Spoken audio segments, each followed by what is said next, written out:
21 okay देखिए, even if she did not did he will throw them off, adds another who is wearing shoes that don't match। तो वो जो दूसरा है, दूसरा जिसने बेमेल के जो जूते पहन रखे हैं ना, और जो बेमेल के जो जूते पहन रखे उसने कहा कि वह भी उतार दे तो उन्हें वो क्या कर देगा, फेंक देगा। When I comment on it, जब मैं उसके ऊपर कोई कमेंट करती, he shuffles his feet and saying nothing। तो वो उसने अपने जो पैर थे ना, अपने पैरों को उसने सफल्स किया। सफल समझ रहे हो, घसीटना, और उसने अपने पैरों को तो इधर उधर घसीटा। एंड सेज नथिंग, और कुछ नहीं कहा। I want shoes. उस बच्चे को पूछा गया कि आपने जूते क्यों नहीं पहने। दूसरे ने बोला कि साहब इसकी जो माता जी है वो उसको जूतों को पहनने की परमिशन नहीं देती है, और वो उसके जो जूते वो अलमीरा के ऊपर रहते हैं, अगर ये नीचे उतार लेगा शायद कहीं वो गुम हो जाएंगे। तो उस लड़के ने बोला आई वांट शूज, मैं क्या चाहता हूं, मुझे क्या चाहिए, मुझे जूते चाहिए। Says A third boy who has never owned a pair all his life. ये बात तीसरे बच्चे ने कही जिसने अपनी संपूर्ण जिंदगी के अंदर एक भी संपूर्ण जूतों की जोड़ी को नहीं पहना था। सेज ए थर्ड बॉय, तीसरे बच्चे ने कहा हु हैज नेवर ओवन्ड, जो कभी भी मालिक नहीं रहा है, ए पेयर चप्पलों का या जूतों की जो जोड़ी है, ऑल इज लाइफ, अपने संपूर्ण जीवन में। Travelling across the country, I have seen children walking barefoot. Travelling across the country, मैंने देहात को पार करते समय, I have seen children walking barefoot, मैंने बच्चों को, जो नंगे पांव बच्चों को मैंने चलते हुए देखा है। ये कह रहा है कि मैंने देखा है कि नंगे पांव जो बच्चे हैं, वो जो देहात होते हैं, गलियां होती है, उनके अंदर वो खेतों से खलियानों से होकर गुजरते हैं, और उनके पैरों में किसी भी प्रकार के क्या नहीं होते हैं, जूते नहीं होते हैं। अनीस जंग इज सेइंग टू अस, ये बात हमें अनीस जंग कह रही है कि मैंने तो एक बच्चे को देखा है, एक बच्चे को नहीं, सैकड़ों की संख्या में ऐसे बच्चे मिलेंगे। इन सिटीज कहां मिलेंगे ऐसे सैकड़ों की संख्या में बच्चे, खेत खलियान को पार करते हुए, देहात को पार करते हुए, ऐसे बच्चे मैंने सैकड़ों की संख्या में देखे हैं। ऑन विलेज रोड्स, कहां, जो गांव की सड़कें हैं। It is not lack of money, अरे इसका मतलब ये नहीं है कि उनके पास धन की कमी है।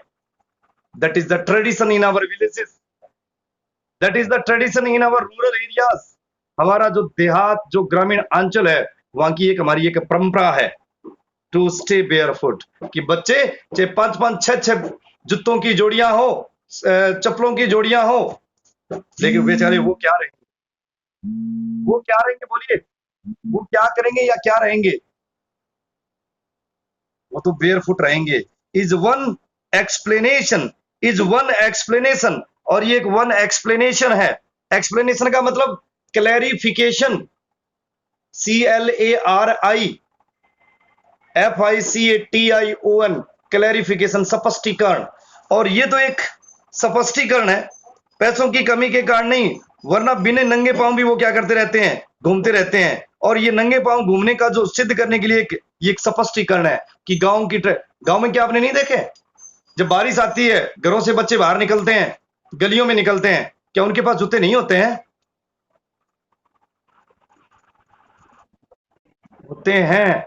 लेकिन ये हमारे गांव की परंपरा है कि जब तक आंगन में, गांव की गलियों में, जब तक हम नंगे पांव न घूमे उस पानी के अंदर, उन गलियों में, तो फिर खेलने का मजा ही कुछ और होता है। जूते पहन के जाएं, सैंडल पहन के जाएं, चप्पल पहन के जाएं, और फिर गलियों में घूमें, नहीं, वो मजा नहीं आता। जो मजा किस में आता है, जो आनंद किस में आता है, नंगे पांव में आता है।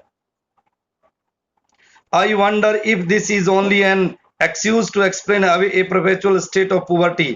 ये यहाँ पर जो स्टोरी राइटर है वो कह रही है कि आई वंडर, मैं तो सोचती हूँ, मुझे तो आश्चर्य होता है। और क्या आश्चर्य होता है कि क्या सतत बनी रहने वाली गरीबी की दशा की व्याख्या करने के लिए एक बहाना मात्र नहीं है, क्या ये बहाना मात्र नहीं है। आई वंडर, मैं सोचती हूँ, आश्चर्य करती हूँ, if this is only an excuse, क्या ये बहाना मात्र नहीं है, टू एक्सप्लेन, स्पष्टीकरण करने का, अब ए परपेचुअल, सतत, लगातार, कंटिन्यू स्टेट ऑफ पुअर्टी की गरीबी की स्थिति का स्पष्टीकरण करने के लिए क्या ये एकमात्र बहाना तो नहीं होगा। बहुत, देखिए इसके दो लॉजिक हैं।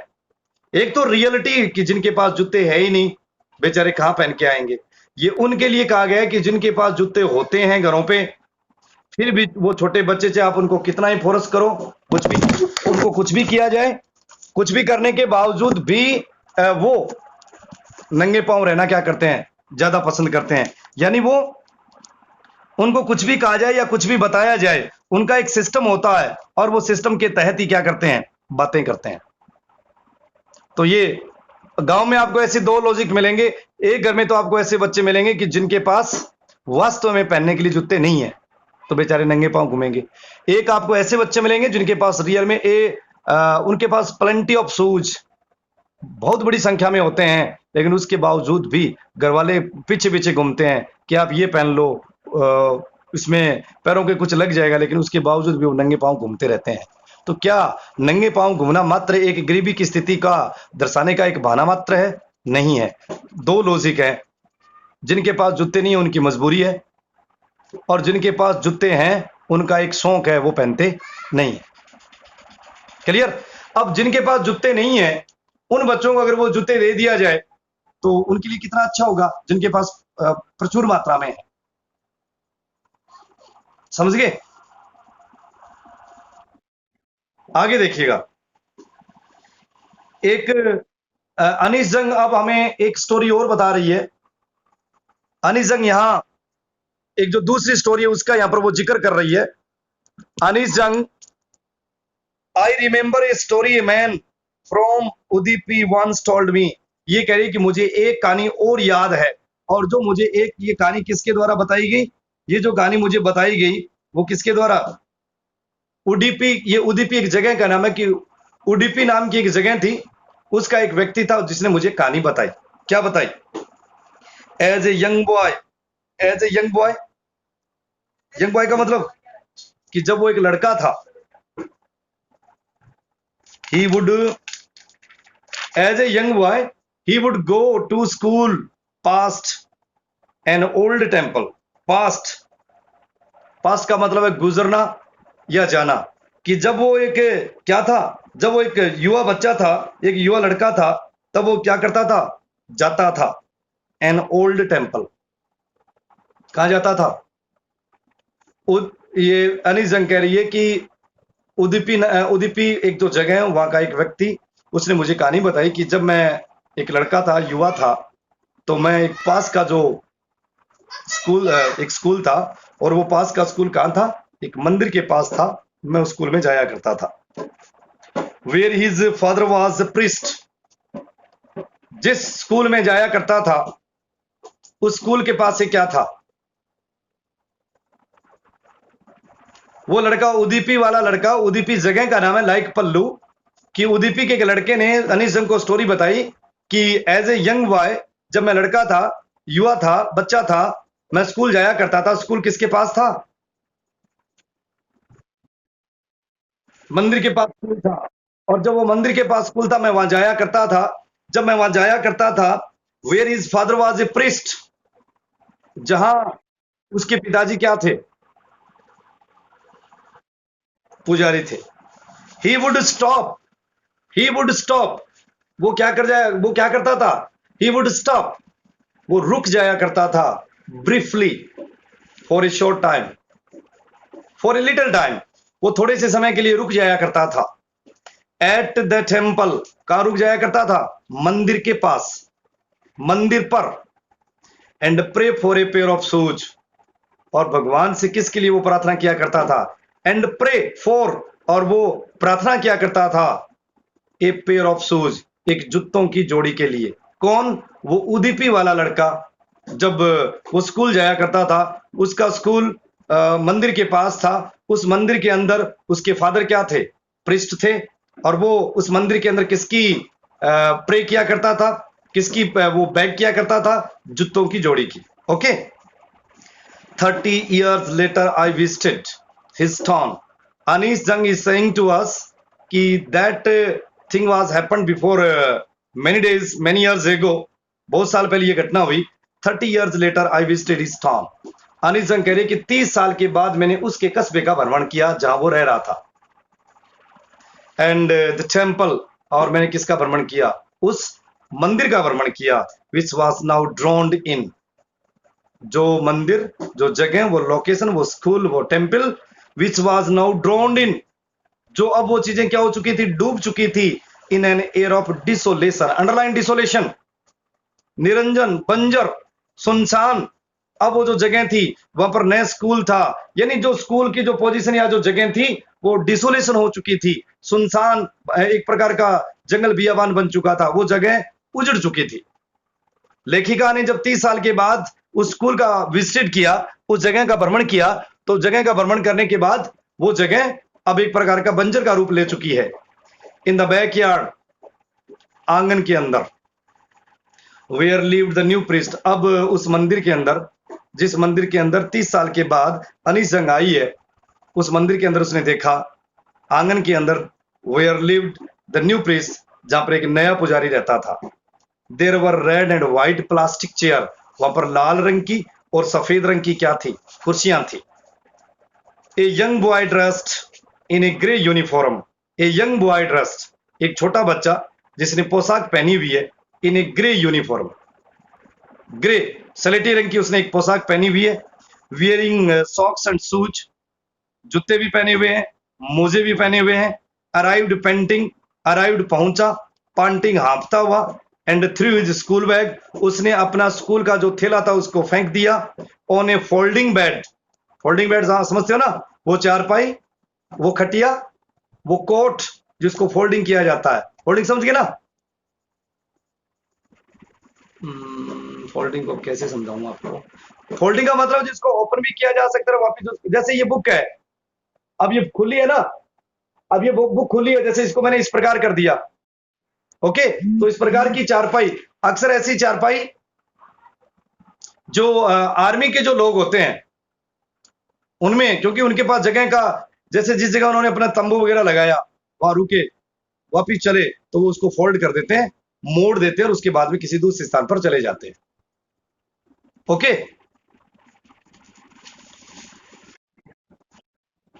अनीजंग कह रही है कि जिस जगह में आई ये, तो उस उदीपी के लड़के ने बताया कि मैं एक बार इस मंदिर में आया, मैंने मन्नतें मांगी, मेरे पास जूतों की जोड़ी होनी चाहिए, लेकिन 30 साल के बाद उस जगह का मैंने दोबारा भ्रमण किया, जो मंदिर था और वो जो जगह थी वो थोड़ी सी सुनसान हो गई। मैंने देखा कि पिछवाड़े के अंदर, आंगन के अंदर जहाँ पृष्ठ रहता था, और वहां पर लाल और सफेद रंग की कुर्सियां पड़ी हुई है। एक छोटा सा बच्चा आया जिसने सलेटी रंग की यूनिफॉर्म पहन रखी है, जूते भी पहन रखे हैं, मोजे भी पहन रखे हैं, हाँफता हुआ आया, उसके पास स्कूल का थैला था, और उसने फोल्डिंग बेड के ऊपर उसको क्या कर दिया, मुड़ने वाले बेड के ऊपर, चारपाई के ऊपर उसने उसको फेंक दिया। अक्सर आप भी करते हैं, जब स्कूल से जाते हैं 2-3 बजे के आसपास, जो बैग वगैरह होता है एक बार उसको ऐसे फेंकते हैं, सबसे पहले आपको जो टेंशन होती है वो खाने पीने की टेंशन होती है। I remember the prayer, another boy, ये अनिस जंग कह रही है, लुकिंग एट द बॉय, उस लड़के को देखते हुए, आई रिमेंबर, मुझे याद आई, द प्रेयर, वो प्रार्थना, अनदर बॉय, दूसरे बच्चे की, had made to the goddess, जो दूसरी प्रार्थना उसने उस गोडेस से की थी, उस देवी से की थी। When he had finally got a pair of shoes, और अंत में उसने देवी से जो प्रार्थना की कि मेरे पास जूतों की जोड़ी होनी चाहिए, अंत में उसकी वो प्रार्थना स्वीकार हो गई, उस बच्चे को जूतों की जोड़ी मिल गई। Late me never lose them, late me never lose them, प्रार्थना उसने अपनी इष्ट देवी से, कुल देवी से क्या प्रार्थना की, let me never lose them, हे देवी, हे माँ ब्रह्माणी, हे भवानी, हे ज्वाला, हे शक्ति, आपने जो मुझे ये जो जूते दिए हैं वो कभी मुझसे क्या ना हो, लॉस, उनका वो कभी नुकसान ना हो, मुझसे कभी वो खोए नहीं, मेरे पास ही रहे। The गोडेस had granted his prayer, और उस देवी ने उसकी प्रार्थना को स्वीकार किया, उस देवी ने उसकी प्रार्थना का अनुमोदन किया। द गोडेस हैड ग्रांटेड, ग्रांटेड उसको परमिशन दी, हिज प्रेयर, उसकी प्रार्थना को एक्सेप्टेड किया। Young boy like the son of the priest, ऐसे छोटे छोटे बच्चे, ऐसे युवा बच्चे, और जो इस पुजारी का जो बच्चा था उस बच्चे के समान, नव वोर शूज, अब उन्होंने जूते पहन रखे थे।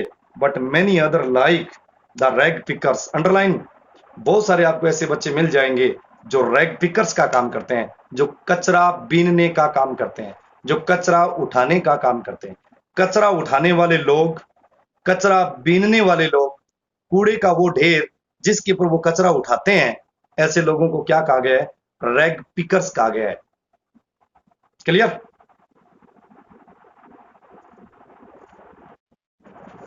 But many other like the rag pickers, बहुत सारे ऐसे लड़के जो कचरा उठाने का काम करते हैं इन माई नेबरहुड, मेरे पड़ोस में, रिमेन शूजलेस, वो बिना जूतों के ही रहते हैं। अनिल जंग कह रहे कि कुछ लोगों की, कुछ बच्चों की प्रार्थना को तो स्वीकार किया गया, लेकिन जब मैं मेरे इर्द गिर्द देखती हूँ, जब मेरे मैं नजदीक में देखती हूँ, जब मैं मेरे पड़ोस में देखती हूँ, ऐसे सैकड़ों की संख्या में ऐसे बच्चे मिल जाएंगे जिनके पास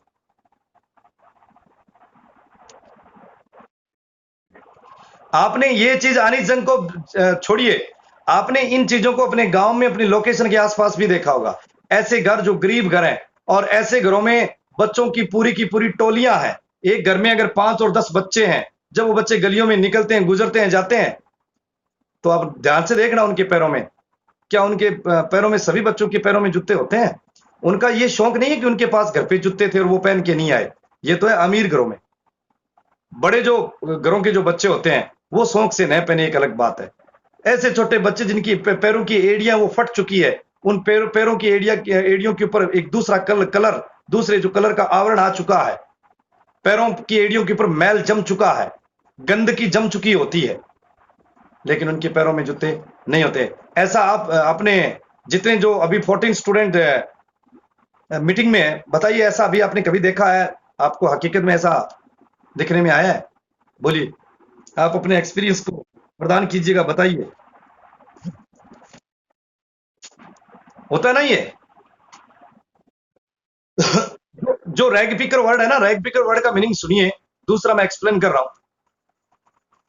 the people who collect the garbage, the people, वो लोग, कलेक्ट जो एकत्रित करते हैं, गार्बेज, गार्बेज का क्या मीनिंग था? कूड़ा करकट, रबिश।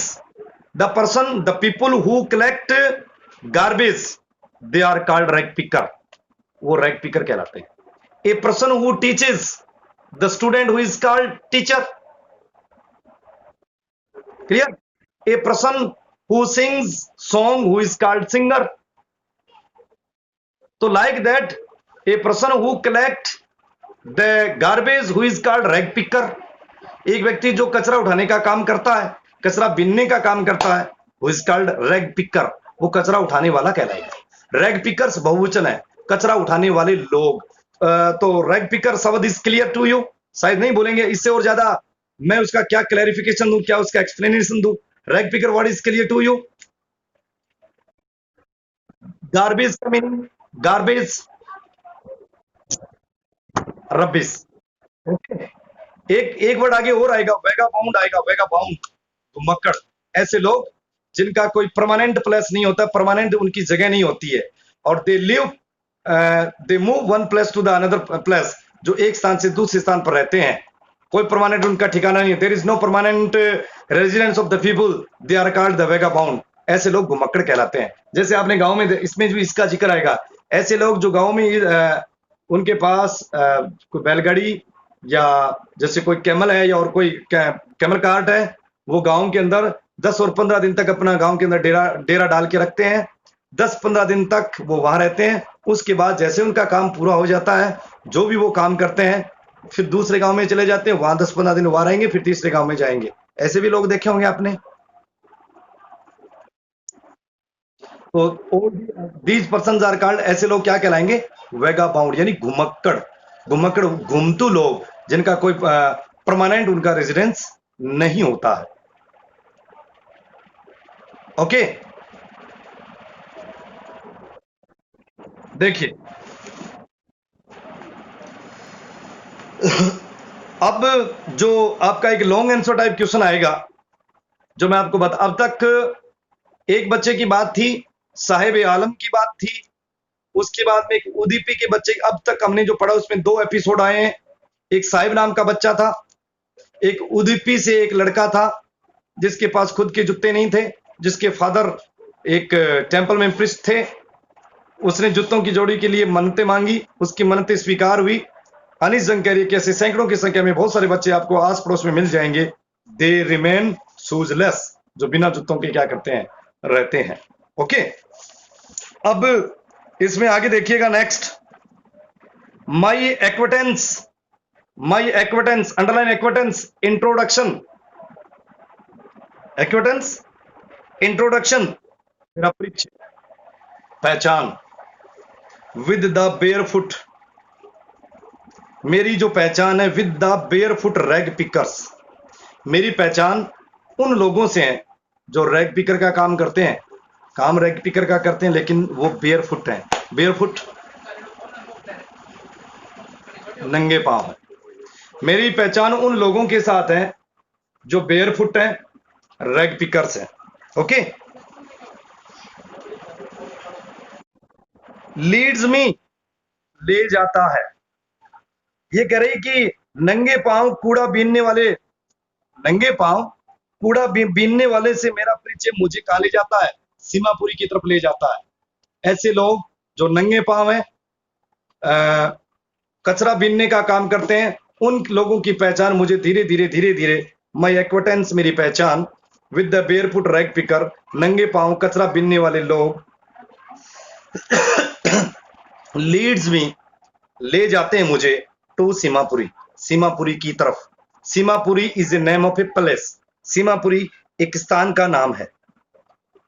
ओके, ए प्लेस, अब सीमापुरी कैसा स्थान है, ए प्लेस एक स्थान, on the periphery, on the periphery, underline periphery, बाहरी क्षेत्र, बाहरी हिस्सा, आउटर एरिया, आउटसाइड एरिया। मेरी पहचान नंगे पांव कचरे बीनने वाले लोगों की जो मेरी पहचान है वो पहचान मुझे सीमापुरी की तरफ ले जाती है। अब प्रश्न ये आएगा कि what is the condition of the Seemapuri, Seemapuri की स्थिति क्या है, where is Seemapuri situated, Seemapuri कहां स्थित है। ए प्लेस एक स्थान, ऑफ द पेरीफेरी जो बाहरी हिस्सा है, ऑफ दिल्ली, दिल्ली का, जो दिल्ली का बाहरी हिस्सा है। सीमापुरी कहां स्थित है,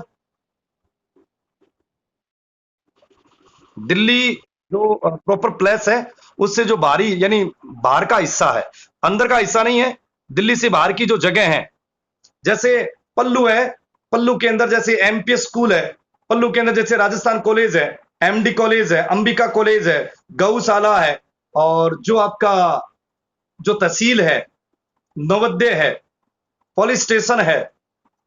तो ये जो मैंने आपको जो जगह बताई है, क्या वो पल्लू के बीच के अंदर स्थित है या बाहरी क्षेत्र में है। तो लाइक दैट सीमापुरी, इसी प्रकार आपका सीमापुरी है, यानी दिल्ली का बाहरी हिस्सा।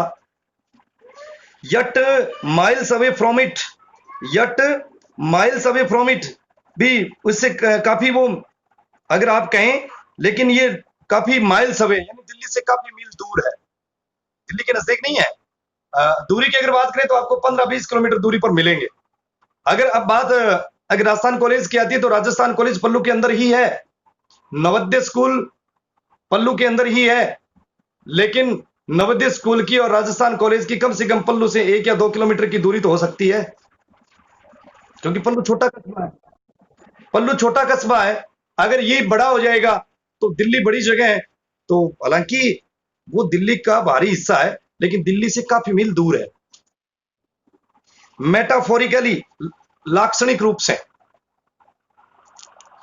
इसके मतलब उसकी स्थिति को बताए कि ये नजदीक में नहीं है। अगर हम लाक्षणिक रूप से देखें, पूरे प्रॉपर वे में अगर देखें तो दिल्ली से काफी मील दूर है। Those who live here are squatter, those who live here are squatter, जो लोग यहां पर रहते हैं वो स्क्वेटर हैं, अंडरलाइन स्क्वेटर, गैर कानूनी, स्क्वेटर गैर कानूनी तरीके से बसने वाले लोग। Okay, the people who settle down somewhere illegally, गैर कानूनी तरीके से बसने वाले लोग। अब गैर कानूनी तरीके से बसने वाले लोग देखिए, ऐसी जमीन, ऐसी जगह जो, मान लीजिए मैं पल्लू का आपको एग्जांपल देता हूं, पल्लू के अंदर ऐसी जमीन, ऐसी जगह जो पंचायत की है, पल्लू ग्राम पंचायत की है, पल्लू प्रशासन की है, या पल्लू के अंदर और कोई सरकारी जो जगह है उसकी वो अगर वो जमीन है, और उस जमीन, कोई पल्लू स्कूल की जमीन हो सकती है, कॉलेज की जमीन, सरकारी बता रहा हूं, निजी की नहीं, सरकारी जगह हो, उस पे लोग आकर अगर रहने लग जाएं तो वो लोग कैसे रहेंगे? कानूनी तरीके से या गैर कानूनी तरीके से? जैसे जैसे जैसे मान के चलिए, जैसे गोचर है या कोई वन विभाग की जमीन है या कोई जोहड़ पायतन की जमीन है, उसके ऊपर ऐसे लोग आकर अपना डेरा डाल देते हैं और वहां पे रहते हैं। हालांकि उनकी अपनी कोई खुद की लैंड नहीं है, सरकारी जमीन के ऊपर वो गैर कानूनी तरीके से रहने वाले लोग क्या कहलाएंगे? स्क्वेटर। तो word squatter is clear. The person the person who settle down somewhere illegally, ऐसे लोग जो गैर कानूनी तरीके से बसने वाले लोग, दे आर कॉल्ड स्क्वेटर, वो स्क्वेटर कहलाएंगे। जो डिफिकल्ट वर्ड आ रहे हैं मैं उनका साथ साथ में आपको क्लेरिफिकेशन दे रहा हूं, साथ ही साथ। Those who live here are squatter, जो लोग यहां पर रहते हैं वो लोग क्या कहलाते हैं? वो गैर कानूनी तरीके से बसने वाले लोग। सुनिए, सीमापुरी के अंदर जो भी लोग रहते हैं, सीमापुरी के अंदर रहने वाले सारे के सारे लोग, उनके पास खुद की जमीन है ही नहीं।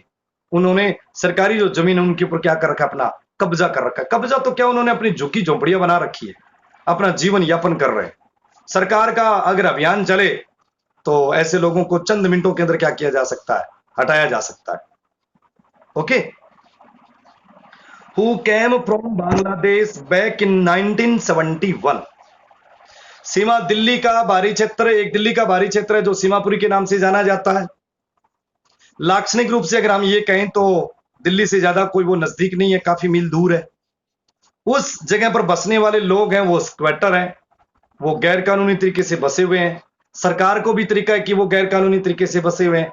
हर सरकार की एक डिप्लोमेसी होती है, सरकार की एक पॉलिसी होती है कि वो उनको वहां से खदेड़ना भी नहीं चाहती है, क्योंकि वो सरकार का एक वोट बैंक होता है। अगर ऐसे लोगों को खदेड़ दिया जाता है तो वो लोग उनसे नाराज होते हैं, आने वाले टाइम में शायद उनको वोट नहीं देते हैं। तो वोट बैंक को मेंटेन करने के लिए भी उन लोगों को रखा जाता है। आपने एक वर्ड सुना होगा शायद पश्चिमी बंगाल के अंदर, रोहिंग्या वर्ड, आपने काफी पिछले दिनों में चर्चा में रहा था।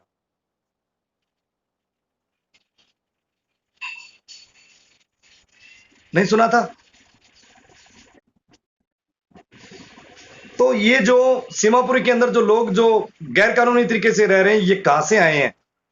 हु कैम फ्रॉम बांग्लादेश, जो बांग्लादेश से आए हैं बैक इन 1971। कब? 1971 में। 1971 के अंदर पाकिस्तान की और क्योंकि 1971 में बांग्लादेश बना, जंग हुई, बांग्लादेश एक नया कंट्री बन गया। और नया कंट्री बनने के बाद कुछ लोग बांग्लादेश से कहां आ गए? दिल्ली में आ गए। और दिल्ली में आकर वो कहां रहने लग गए? सीमापुरी के अंदर। अब देखिए 71 से लेकर और 2020 तक कितनी ईयर हो गए? 71 से लेकर 2020 तक शायद मेरे हिसाब से 50 के आसपास तो मान ही सकते हैं। 49 मानिए। 49 से ये लोग, 49 ईयर से ये लोग रह रहे हैं दिल्ली में। इनका कोई वजूद नहीं, इनकी कोई आइडेंटिफिकेशन नहीं, इनकी कोई पहचान नहीं, उनका कोई क्लैरिफिकेशन नहीं।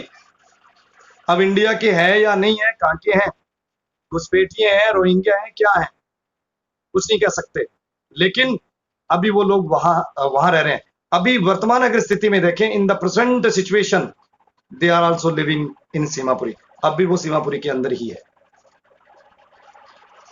Sahibs family is among them, Sahib का परिवार भी उनमें से एक है। साहिब का परिवार किन में से एक है?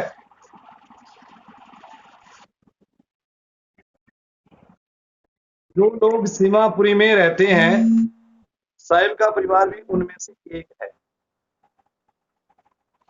ठीक है। Seemapuri was then a wilderness, Seemapuri उस समय तक एक वाइल्डरनेस था। अंडरलाइन, वाइल्डरनेस बहुत ही अच्छा वर्ड है, लिखिए। Wasteland, wilderness, wasteland, WASTELAND, wasteland. बीहड़, बीहड़ जानते हो? बीहड़, बीहड़ नहीं जानते? हम्म। वाइल्डरनेस दैट मीन्स यू, हैं जी?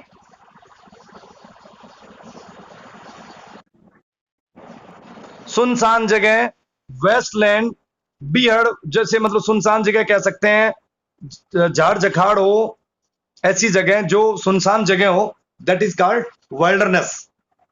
तो सीमापुरी उस समय तक एक बीहड़ था, सुनसान जगह थी। जब सुनसान जगह होती है, बीहड़ जगह होती है, आपको पता है गांव में भी ऐसे लोग नहीं छोड़ते हैं, शहरों में भी नहीं छोड़ते हैं, उन जगह पे लोग क्या करते हैं, कब्जा करते हैं। इट स्टिल इज, ये जगह अब तक भी बीहड़ी जैसी है, सुनसान ही है। But it is no longer empty, लेकिन एक खास बात यह है कि ये अभी इतनी खाली नहीं है।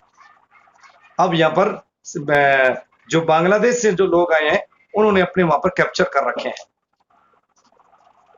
इन स्ट्रक्चर ऑफ मड, उन लोगों के कच्चे घर हैं। स्ट्रक्चर ऑफ मड, लोगों के वहां पर आपको क्या मिलेंगे, कच्चे घर मिलेंगे।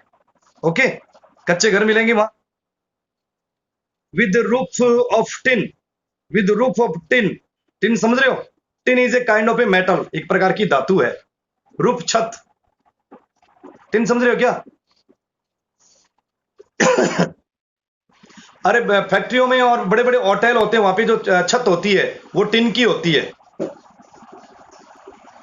टिन की छत मिलेगी।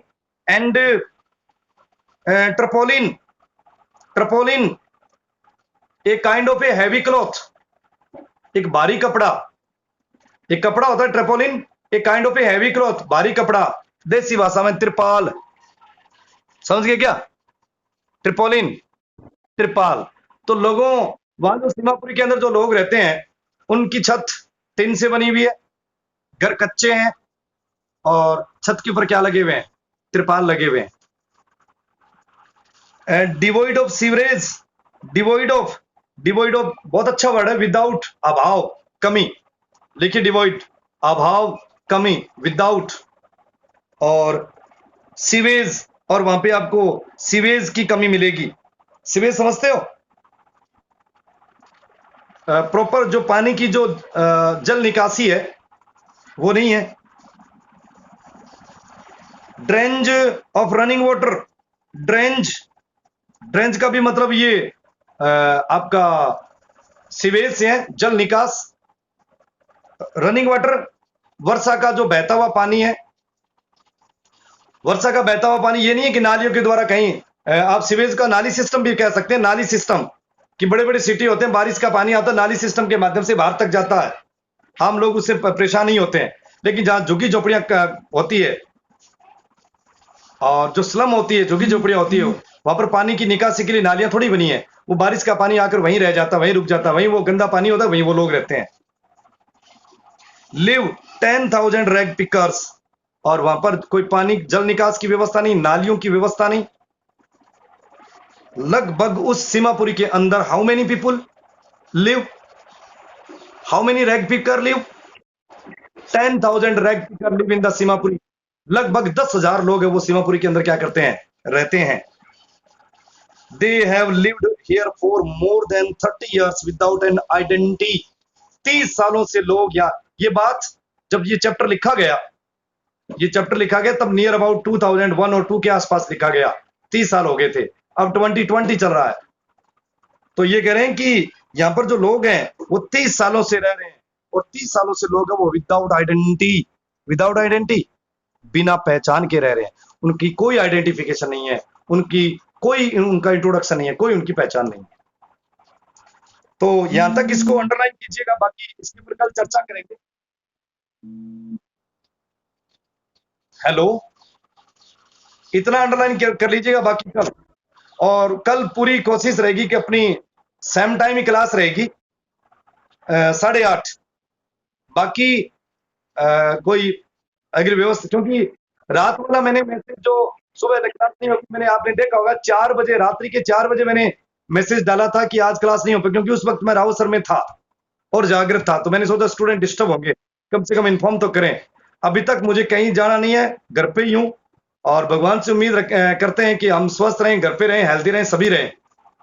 कल अपनी class 8:30 early in the morning ही होगी।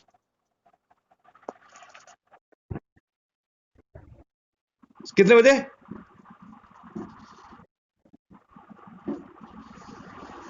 6